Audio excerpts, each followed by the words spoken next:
Gujarat's #1 engineering university, Sankalchand Patel University, 9642706257.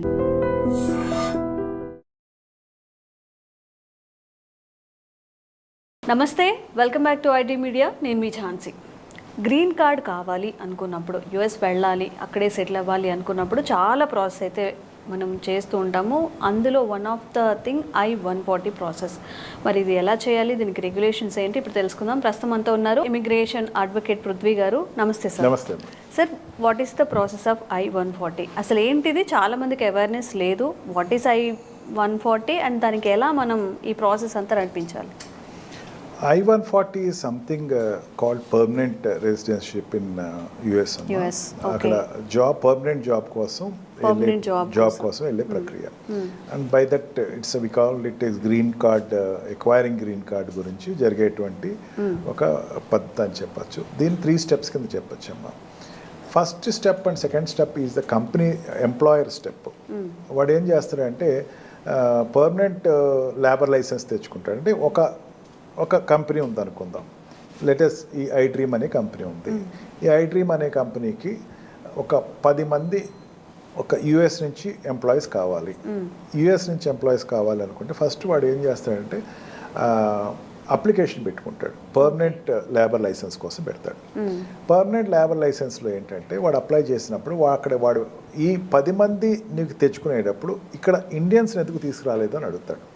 అది same వైజ్గా యుఎస్లో ఉండేటప్పుడు యుఎస్ వాళ్ళు కాకుండా నువ్వు బయట కంట్రీస్ నుంచి, ఎలియన్ కంట్రీ నుంచి ఎంత తెచ్చుకుంటున్నావు అనే దానికి వాడు సమాధానం చెప్పాలి. ఆ ఫీల్డ్కి సంబంధించిన దాంట్లో ఇంత ఎక్స్పీరియన్స్ పర్సన్ లేడు. ఎక్స్పీరియన్స్డ్ పర్సన్ అన్నవాడు నేను అడ్వర్టైజ్మెంట్ ఇచ్చుకుంటాను, లేకపోతే యుఎస్లో ఇండియాలో ఉన్నాడు, అతను నాకు కావాలి అని చెప్పేసి కన్విన్స్ చేసుకోవాల్సి వస్తాము.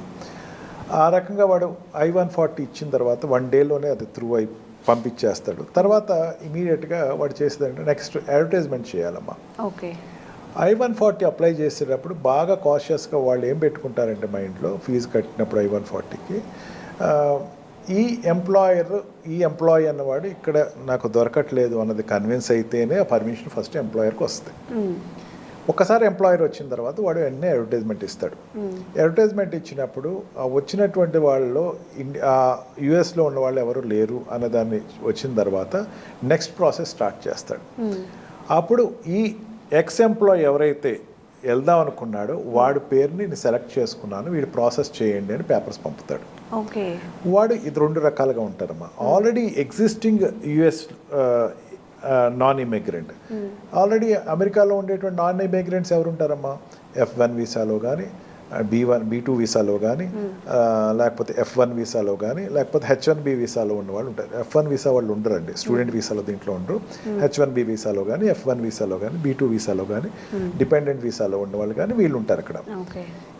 E2 వీసాలో కానీ వీళ్ళకి అప్లై చేసేటప్పుడు పలానా వాడు ఉన్నాడు, అమెరికాలోనే ఉన్నాడు, పలానా వాడిని ఎక్స్ అనేటువంటి వ్యక్తిని, ఆ సుబ్బారావు వెంకటయ్యనో నేను తీసుకుందాం అనుకుంటున్నాను, అతన్ని నేను అప్లై చేద్దాం అనుకుంటున్నాను అని చెప్పిన తర్వాత అక్కడ ఉన్న వాళ్ళని service extension అంటారమ్మా.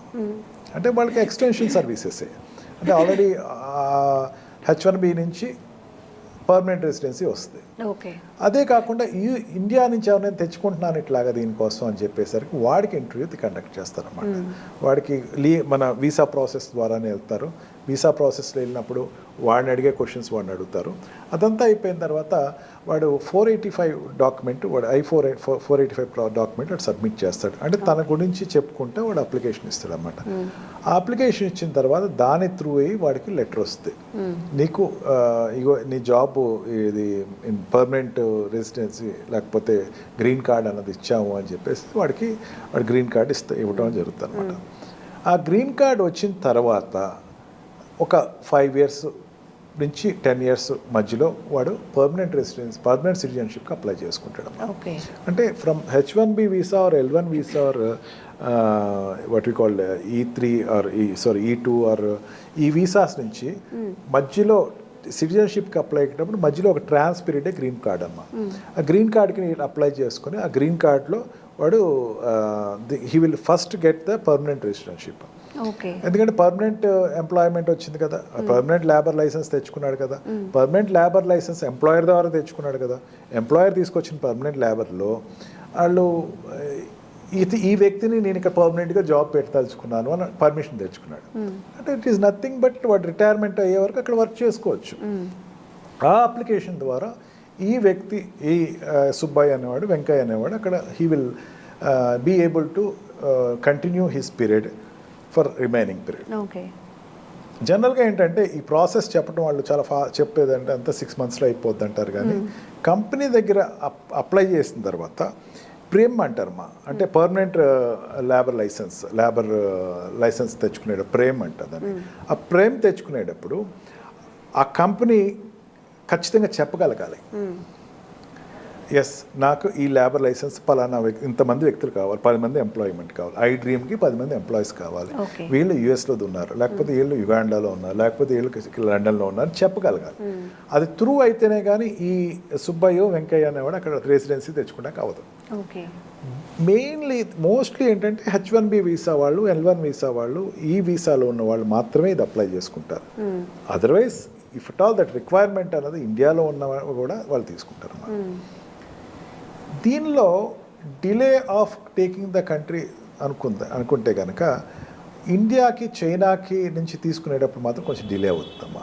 Unlike other countries, some specific countries, కొన్ని స్పెసిఫిక్ కంట్రీస్లో అయితే విత్ ఇన్ మంత్స్లో అయిపోతే ఇండియా నుంచి వాళ్ళు సెలెక్ట్ చేసుకునేటప్పుడు, ఎందుకంటే జనాభా ఎక్కువ మంది అక్కడ ఉన్నారు, వాళ్ళు అందరికీ ఇచ్చేసారనుకోండి, ప్రతి వాడికి వీసా గ్రీన్ కార్డ్ వచ్చేస్తుంది, అందుకని వాళ్ళకి కొంచెం లేట్ అవుతుంది.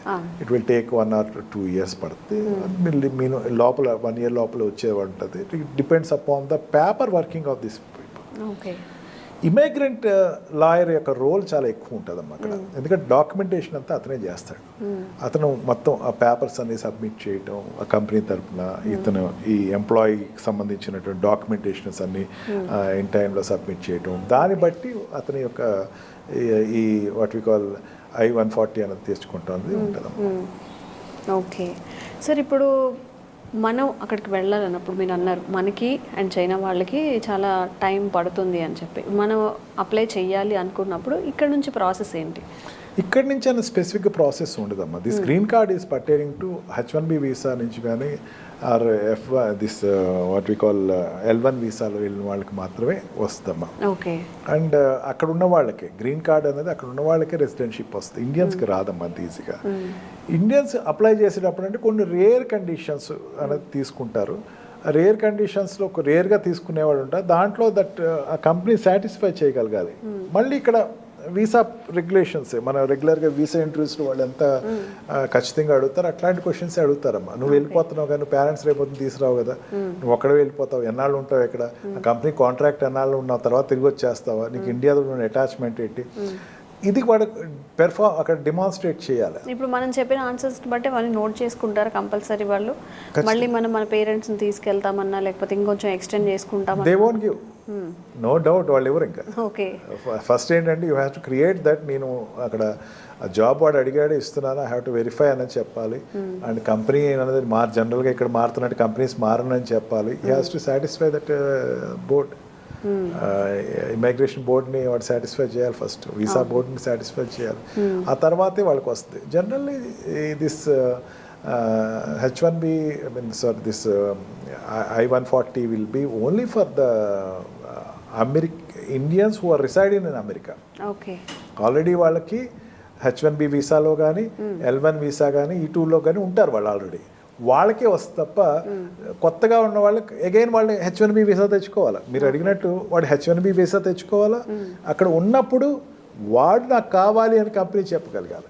అంటే కంపెనీకి ఎంత కాన్ఫిడెంట్ ఉండాలో చూడండి. నీ యొక్క ఎగ్జిస్టెన్స్ అనేది very much important. You have ask right question. నువ్వు రావాలి అనుకుంటే you must be very much dedicated to the company. నువ్వు చాలా డెడికేటెడ్గా నీ రోల్ అనేది 100% చేస్తే వీడు నాకు కావాలి, వీడి గ్రీన్ కార్డ్ నేను అప్లై చేయాలి అనుకున్న వాళ్ళకి the company will definitely opt for it. Okay, thank you sir. Thank you.